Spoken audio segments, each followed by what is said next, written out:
good morning. I'm happy to be here with you. Is it good morning or good afternoon, whatever time it is? We are going to be discussing on the topic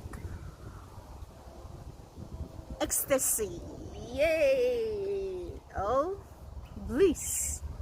When it comes to the sensual part, people might say climax, but that's not climax. Okay, that is different when it has to do with the body, the physical body. When it comes to sexuality, that's not climax.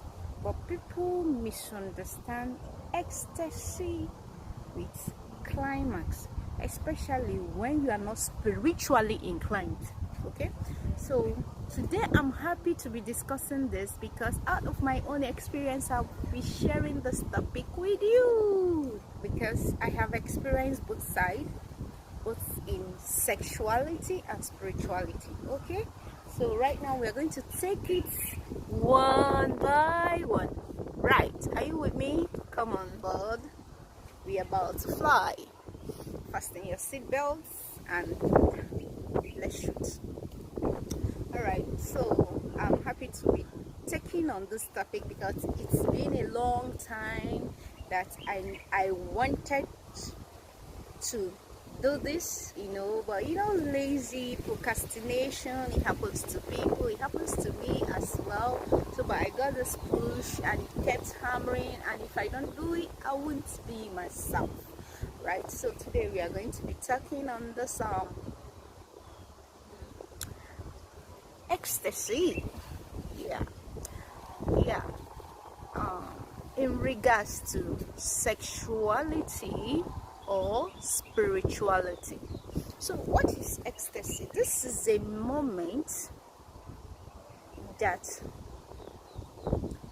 the being is no longer in the physical body.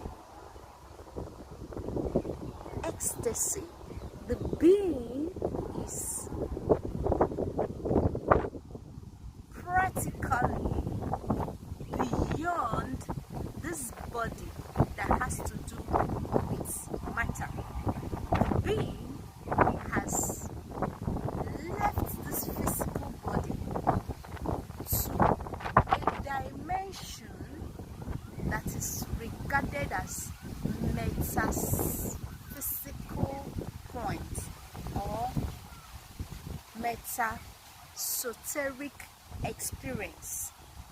So it's like the energy, the being has gone higher than the physical self and is experiencing what is called ecstasy, out of the body experience. Is experiencing what is called bliss when it comes to the spiritual part of it.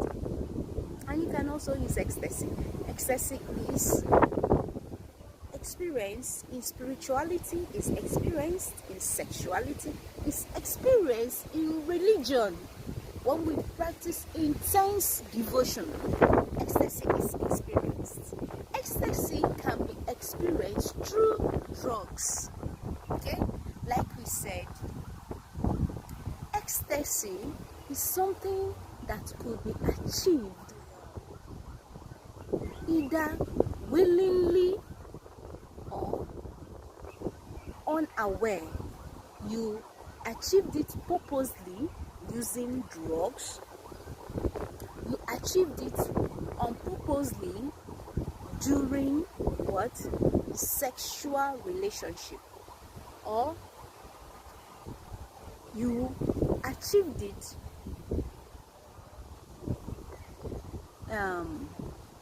during spiritual practice, constant spiritual practice, or you achieved it doing intense fire furnace devotion. Okay, and when this ecstasy is achieved, there is what they called, when it's in part of spirituality or devotion,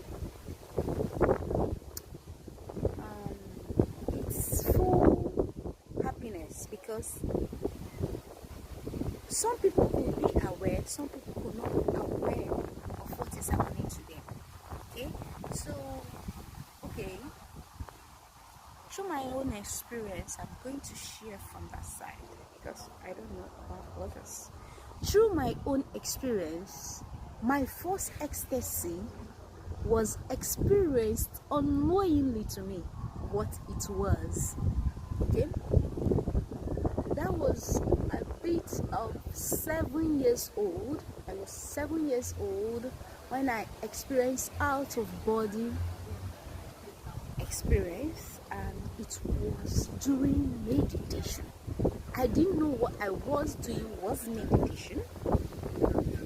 I experienced quite a lot of things when I was growing up. Today is not the day for it.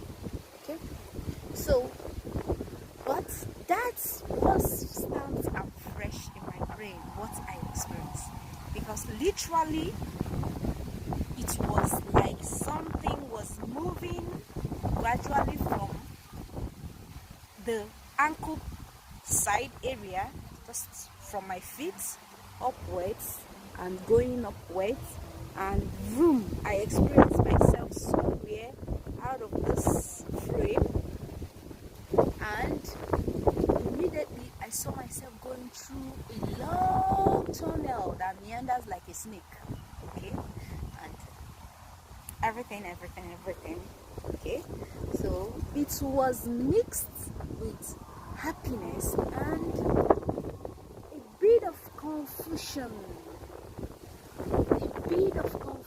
But the happiness, the calmness, the coolness was so magnificent that it is unexplainable. You can't explain it. Okay, so that was why I was 7 years old. This happened to me. I couldn't put a hold on it. I don't really know what it is, but it took some time.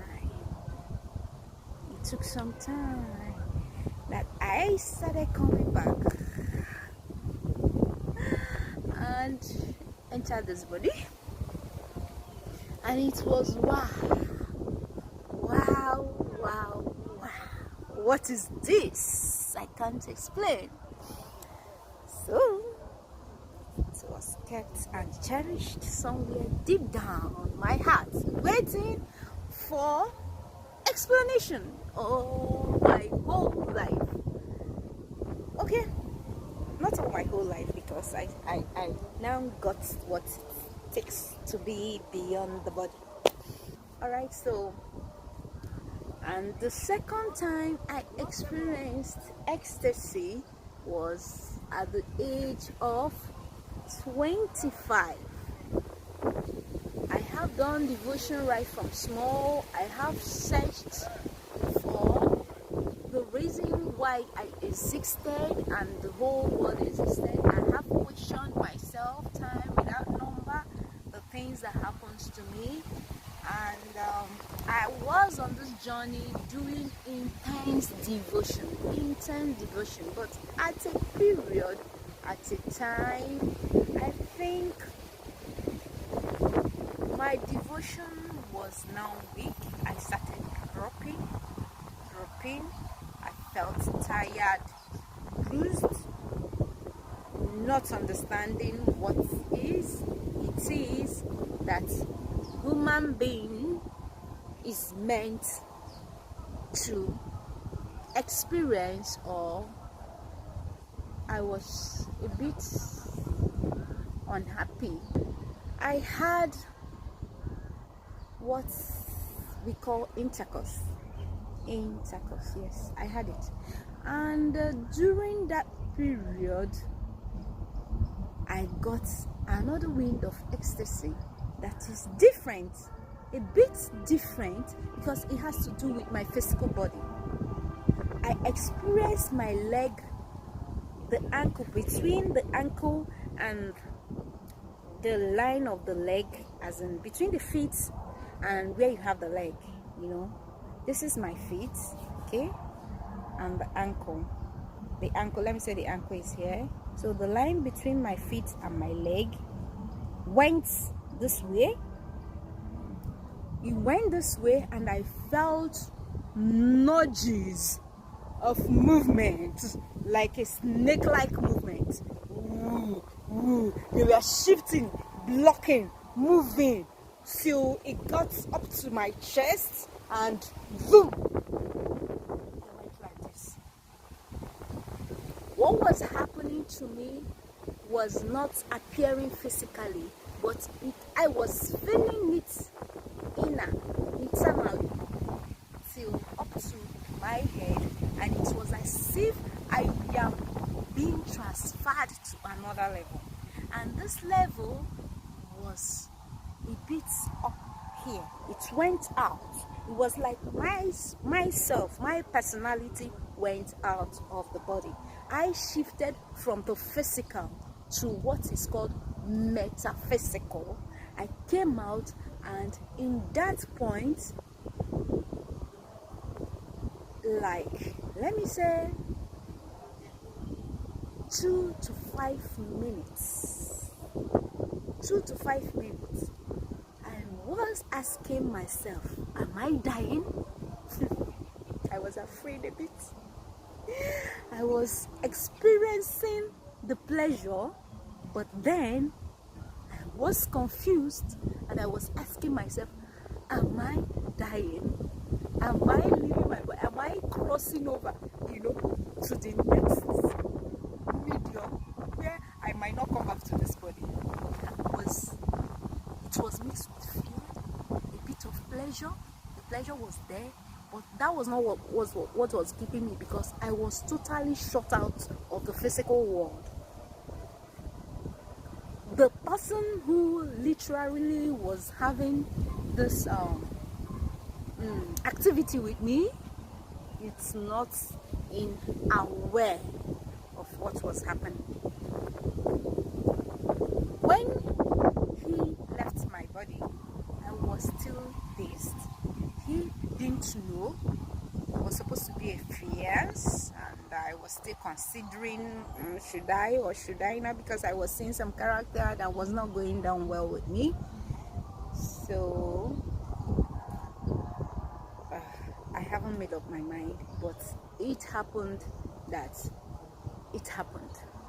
and I experienced this. So the moment he left my body, I was still dazed out of my body, but I knew he just gave me space. But I was still lying down there for up to 3 minutes without movement, and somehow something like not water, is not physical, but something cooling that is like a shower opened up from my head, and the thing started draining back. Like, that there's a showers of I will not call it bliss, I will call it, there was a flowering that showered across my body. And in that phase, I don't mean F-A-I-T-H, I mean F-A-T-E, understand me please. In that moment, I returned back to my physical body gradually, and as I was returning, there was a calmness and coolness that you can say goose pimple, but it's beyond goose pimple. It was like an ice melting away from the crown of my head to my feet. That was my experience when I had sexual intercourse at the age of 25.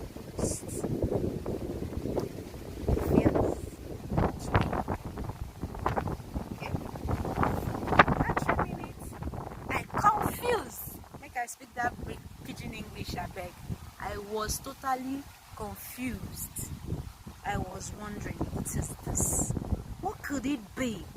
It's were like spirit being there inside, like swine. This one was shifting, that one was shifting, that one was shifting. It was moving like a snake-like movement. movements and up to my head, and it was, God, holy God. That was my second experience, okay? And so my third experience, from this we'll be able to share what we want to share today on ecstasy and bliss, okay? Ecstasy, bliss is the same thing, but I prefer to use bliss when it comes to spirituality. Both are ecstasy, okay? Bliss, explain it well.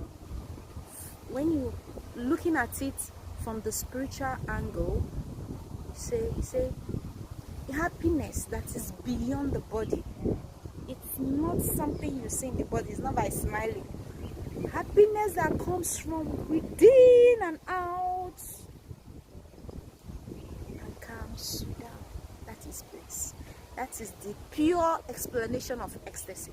Though you might have it in sexuality, but it's not always. Like when we say climax, we got satisfied. People might climax and you see them still going through the same activity immediately, even in the next 1-2 days, the next 3 days. But when you experience ecstasy in sexuality, it could go 1 week, 2 weeks, even a month. Okay? And when you experience ecstasy or bliss in spirituality, it's like it lasts. It lasts. And you can't deny what you experienced. It lasts and leads you, and that becomes permanent. It's something that it's not pertaining to the body. It's something that goes with the soul. It's an experience of the soul. It's an experience. Whatever that is experienced in the body, like diseases, that goes away with the body. Okay? That experience, this ecstasy I'm talking about, goes with the spirit, the being, the master that owns the body. Do you get me? So what are we saying? We are saying that ecstasy is the benefits that the soul experiences to bring clarity, satisfaction, and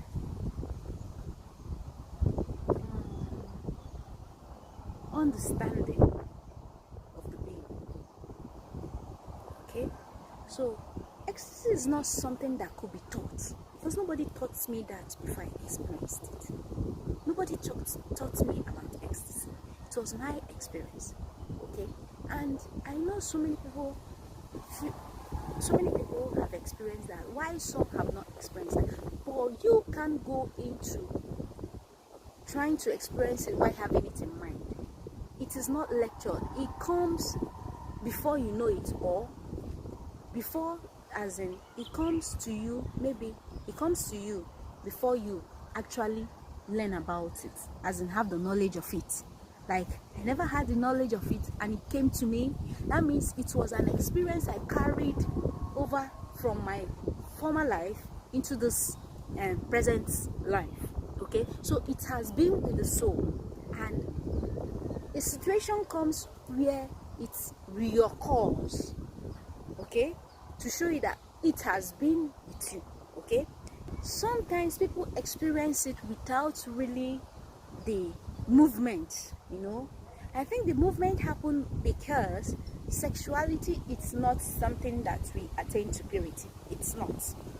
So because the being is in search of who he is or who she is, there has been blockages in the vacuum of this being, blockages of negativities and every other aspect that has to do with that soul. Okay, so, and when there is should I say a cause to awaken the this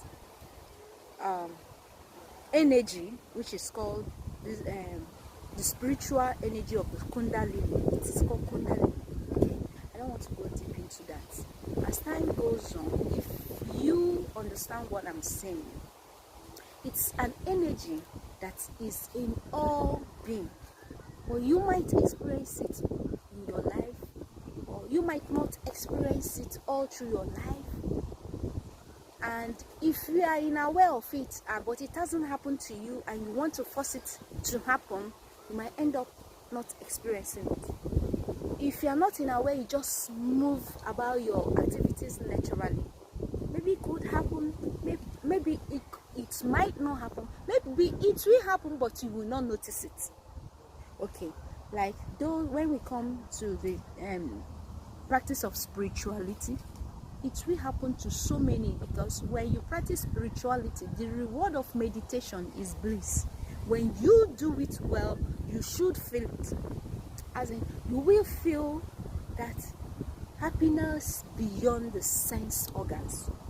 The sensory organs will not be touched, but you will feel that happiness. It is within the soul. Okay? And there will be a flowering. Okay? That you experience like wow. But this Kundalini movement might not happen. It might not take place because what you are in practice of meditation, or in practice of yoga, Raj yoga, or Osho yoga, whatever meditation or benediction that you are practicing, it might not really go that form of unblocking movements, trying to open up the chakras. Okay, it might not really happen like that, because you've been practicing, so many things have cleared off, so many negativities have been moved away because of constant practice. And so when this energy resonates within you, you might not feel it, but it just goes to the crown chakra and takes you up, and then there is this flowering that nurtures the whole being and every other part of your body. Okay, so should I say that when you are in tune with nature, the chakras are open, so there is no blockages.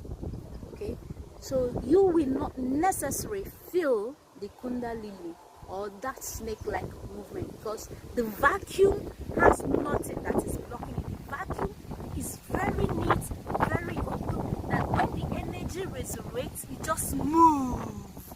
It just moves. Like when I experienced it when I was little, that's 7 years old. The energy came out right from my leg. I can feel it just went through. There was no shifting, moving, removing, and all that, So it went up. So the spirit went up. And then there is this tunnel movement to the place of unknown, So, and after then receiving what the spirit receives, it comes down. So there was no blockage. So I explained blockage because now most of my activities is within the flesh, and so when you are when you are in flesh, they say you can't please God, So no matter your worship, no matter your intense devotion, all right. So there were blockages, and because there were blockages, I was able to feel the snake-like movements.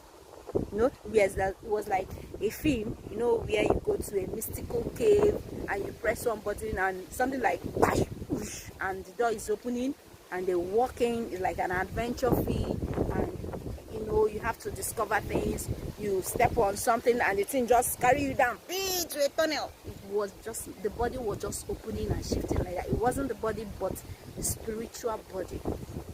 Okay, starting from the root chakra to the crown chakra, they were all shifting. Okay, so that was the second experience. So from what I'm saying now, we are arriving to a place, to a point that you'll be able to understand what I'm saying. Okay, and so my third experience happened while I was now practicing meditation. That was at the age of 27 or 29. I started practicing meditation, and this is my 11th year being a meditator. Okay, practicing meditation, 1 year to it, 8 months, 1 year to my practicing of being a meditator, a Raj Yogi, I experienced bliss again. And it was likened to the first one I experienced, but this was more clearer, as in there was no confusion. I understood what was happening to me. It was more of wow, is this it? Because this was shorter to reach. It didn't take long, and it happened that all the colors of that satisfaction of the benefit of what I, the soul, requires, I was seeing, and it was like coming one after the other. Like after 3 minutes, so I got to the 7th color, and it's all of them now joined forces, and it's like everything was in a wheel, you know. The first one was like a tunnel. It took time, you know, to get there. But the third one was immediately the energy left the body. It was just approaching its bliss. You were moving into your bliss, into your happiness, into your wholesome life, and the colors were now playing, flowering you, energizing you. You know, everything that is meant to be with the spirit was just roving around. You know, when you go to a merry-go-round wheel to go and experience the wheel turning, it was just like that. It was so colorful. It was like a magical stuff. It was like entertainment, and it was blossoming. That I was like, wow. Even when everybody left, I had to still. It took me time to come to my body, you know. It took me time to come to my body, and when I came to my body, I didn't want to come, but you know, I can be sitting there for a very long time. I experienced that when a very powerful soul came, and being an instrument, I was able to experience this, sitting in front of me and connecting to the Almighty Spirit, Father, Supreme Soul, being that he has been in practice for a very long time. Immediately he went, I was dragged along. Of course, whenever a pure soul sits in front of you, he becomes a medium for one, or a seeker, or a searching being, to experience clarity and satisfaction. So that was what happened to me on my journey to spirituality. Okay, so I was able to compare all that have happened to me. Okay, at my younger age, I was confused, and it took time because I was dragging back. I didn't know what was happening, but it was still happening to me. So I didn't have any control over it. But I did experience that movement.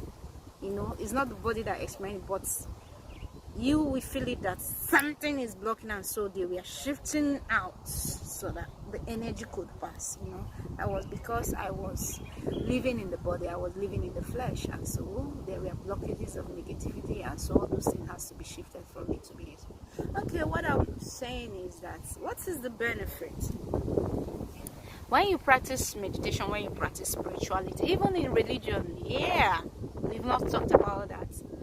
When you do, I've not done, I did intense devotion, but I didn't experience that. Okay, I didn't experience ecstasy in devotion, but I've read about people who experience ecstasy in devotion. They know, they are aware, so they key themselves, and they have been practicing for a very long time, and for them to now cross over, they key themselves to that. They can do it through fasting, and they can do it through intense prayer and silence or benediction. You know, that's bridge that you will reach between being a human and being a spirit. And when they get to that bridge, they don't want to return back. they prefer to jump out to that esoteric experience where they become liberated from the clutches of this physical life. People experience this ecstasy, but then they pass away. As in, they don't call it pass away, they feel liberated from the clutches of what has been holding them down in the physical world.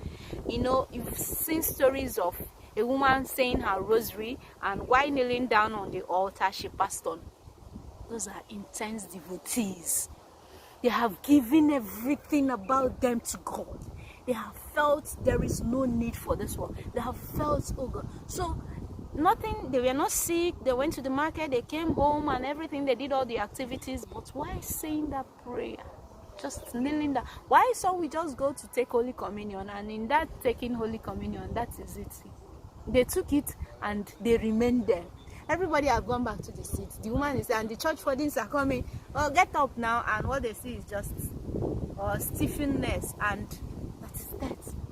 And some will practice fasting, okay, and maybe say 40 days, 40 nights, or to the extent of 90 days. You know, at least before the 90 days, if you don't want to cross over, you have to take water, you have to take honey, you have to take fruits, you know, and then continue. There should be a break somewhere.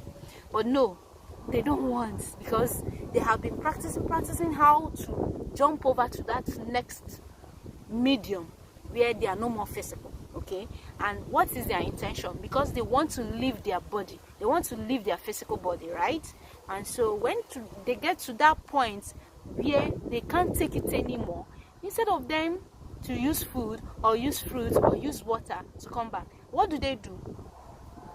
They take their last breath in awareness that they are leaving their body and they are going to a better place, okay? So when they jump over, the death is not like pain in their body, it's not like sorrow, it's not like, oh, I'm leaving my body, like the second experience I had when I was asking myself, am I dying? You know?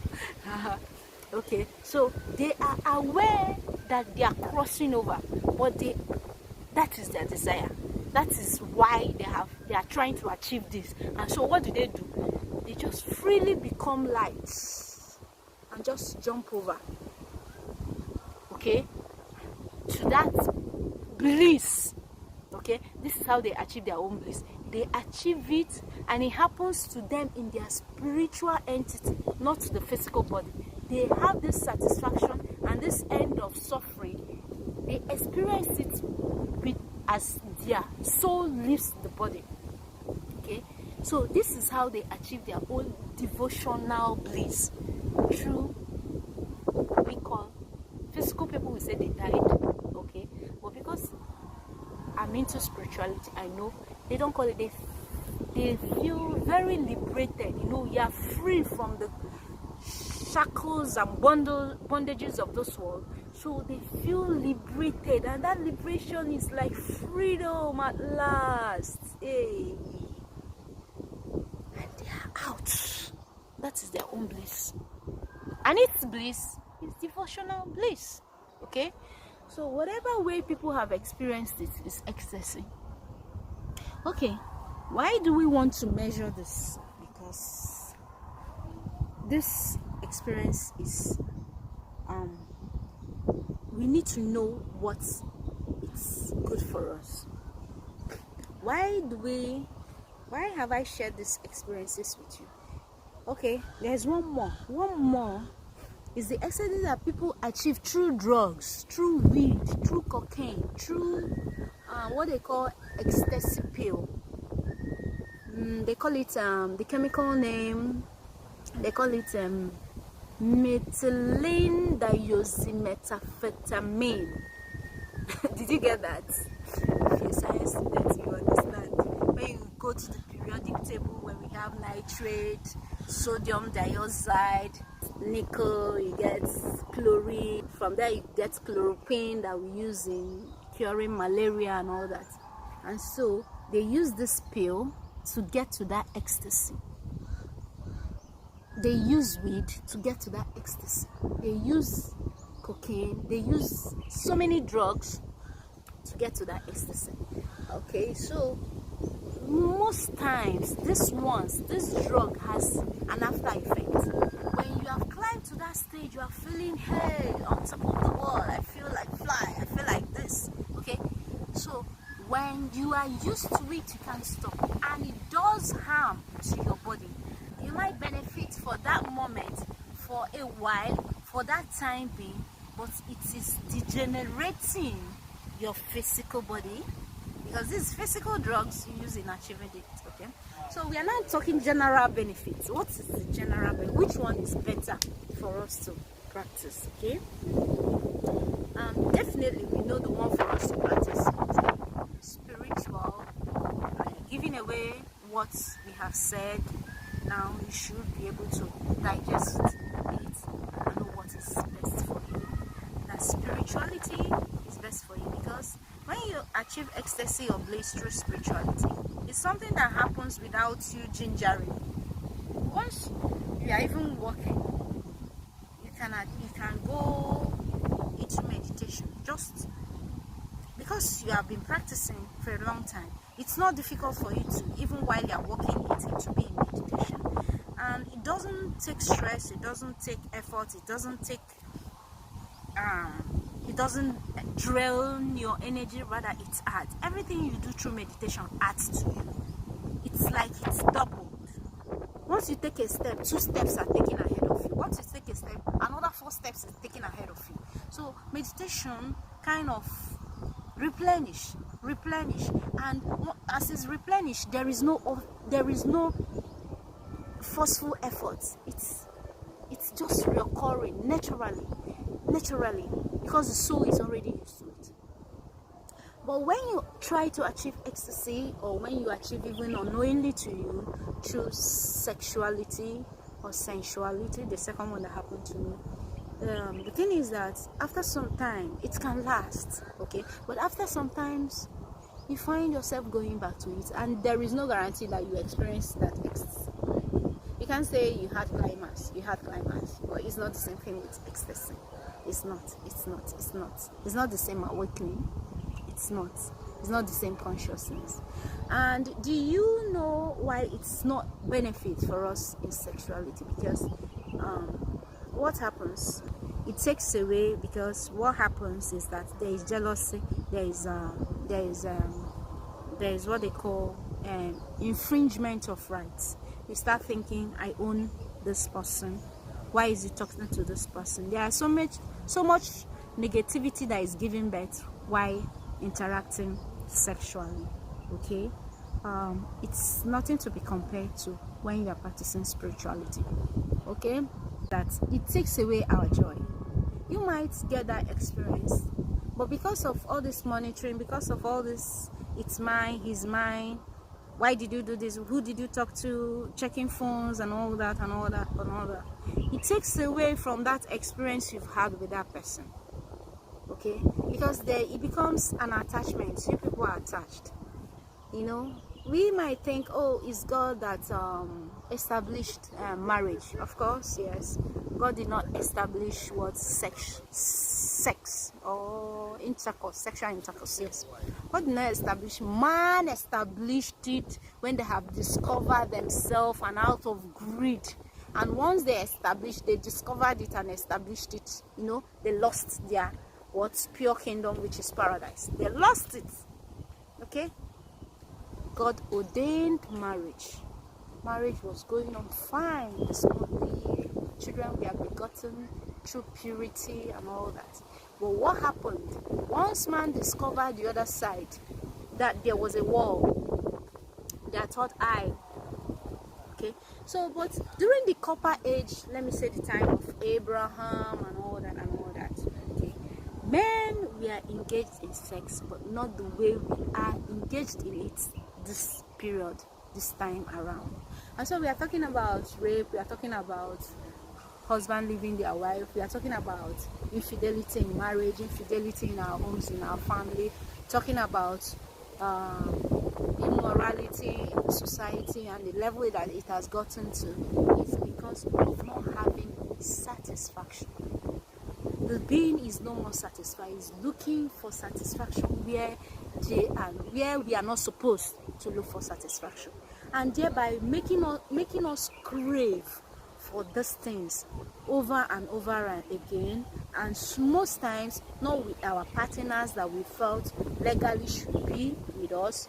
We transfer it even to our offspring, even to our neighbors, even to babies, even to a babyhood. It has taken the sense that human being has to. Okay, but during the time of Abraham, it took them years to engage in such activity because of what? When they engage in it, they understand they have to go slow by having that activity. But today, men and women are so gingered, they can't go slow. They're always like a horse galloping. You do things without value, you do things without respect, you do things with greed, selfishness, and so what do you get at the end? You don't get satisfaction. You get angered because it won't last.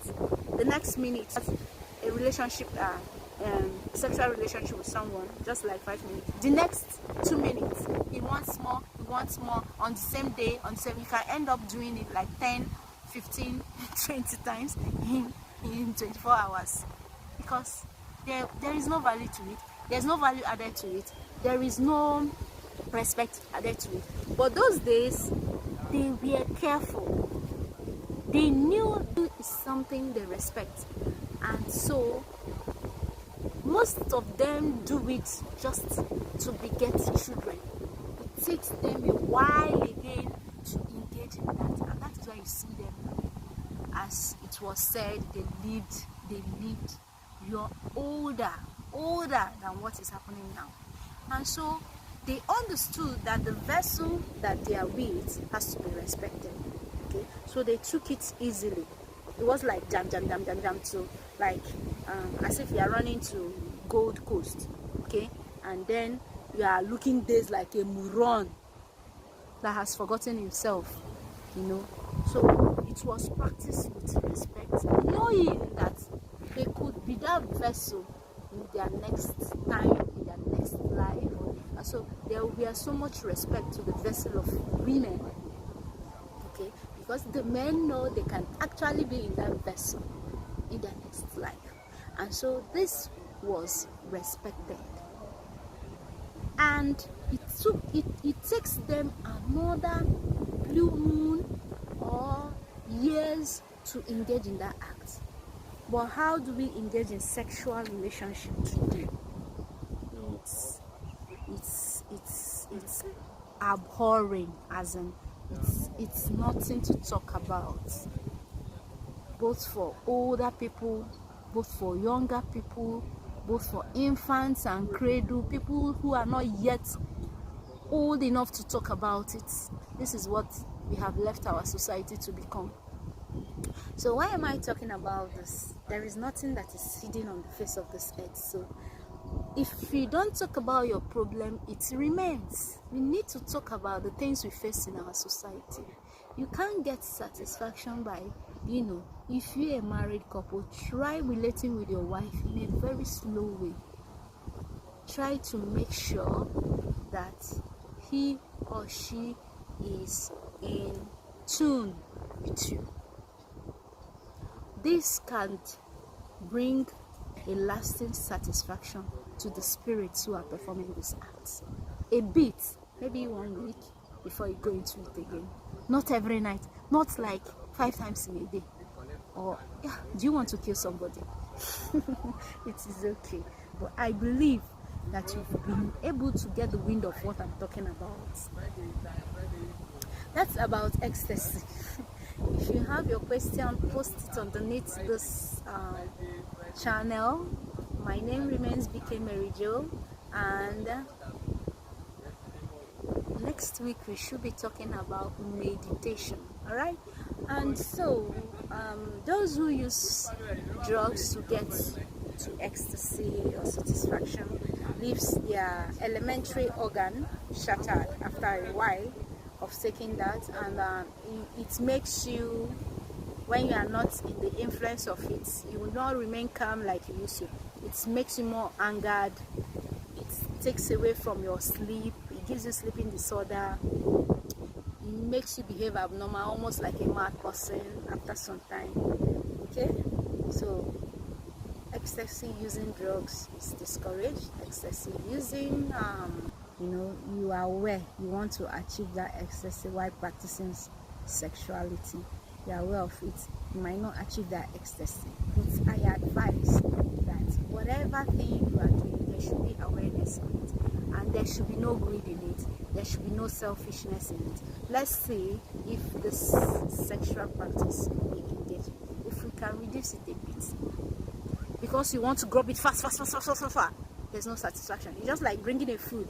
You are eating this food, but you are not in awareness of the food you are eating. So you keep eating so fast, and even you are not aware when the food finishes, and you are still like, the stomach is big, but internally you are not satisfied. It's just like you've not eaten the food. You are still hungry, but your stomach is big, but you just downloaded one big amala. But when you are in awareness that you are eating this food, and there's gratitude that you are eating this food, and there's happiness that you are eating this food, the food can eventually fill you, even if it's just like as small as this my hand. That is how we can approach sexuality for married couples and those who are into relationship. Can you be aware and understand that this thing is not a German business? Alright, thank you so much. I've taken our time so much. We are almost here for 1 hour now. So see you next time. Bye. Make whatever you want to make out of this video and use it for the benefit of your utmost good. Thank you. See you next week. Bye.